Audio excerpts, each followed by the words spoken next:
ఇంట్లో ఉన్నారంటే ఎక్కడ ఒక చోట కుదురుగా ఉండరు. ఇల్లంతా తిరిగేస్తూ చేతికి అందిన వస్తువునల్లా పీకి పడేస్తుంటారు. కొన్నిసార్లు చాకులు, బ్లేడ్ల వంటి పదునైన వస్తువులతో కూడా ఆడుకుంటూ ఉంటారు. ఇలాంటప్పుడు పిల్లలకు పొరపాటున చర్మంపై తెగిన గాయాలు అవుతుంటాయి. గాయాల మూలంగా లేత చర్మం కోసుకుపోయినట్లుగా అయి రక్తస్రావం జరుగుతుంటుంది. ఇలాంటప్పుడు తల్లిదండ్రులు వెంటనే ఏం చేయాలో, తెగిన గాయాలకు ప్రథమ చికిత్సగా ఎలాంటి జాగ్రత్తలు తీసుకోవాలో ఇప్పుడు తెలుసుకుందాం.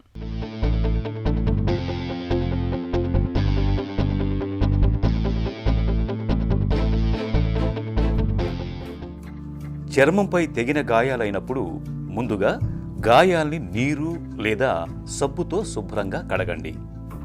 గాయం చుట్టుపక్కల చర్మంపై తేమ లేకుండా శుభ్రంగా తుడవాలి.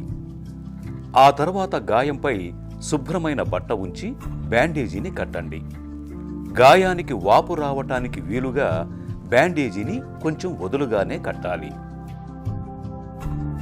తెగిన గాయం బాగా పెద్దగా ఉన్నప్పుడు, గాజు ముక్క లేదా ఇతర ముక్కలేమైనా గాయానికి అతుక్కుని ఉన్నప్పుడు బలవంతంగా వాటిని తొలగించటానికి ప్రయత్నించవద్దు. అలా అతుక్కుని ఉన్న ముక్కను తొలగిస్తే గాయం తీవ్రంగా మారవచ్చు. గాయం నుంచి ఒకవేళ రక్తం ధారగా ఎక్కువగా కారుతూ ఉంటే గాయపడిన ప్రదేశాన్ని ఛాతీ కన్నా ఎక్కువ ఎత్తులో లేపి ఉంచండి.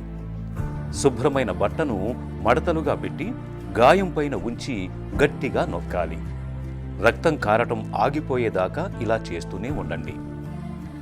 ఏదైనా మొక్కను గాని, జంతు సంబంధ వస్తువులను గాని గాయం పైన పెట్టద్దు.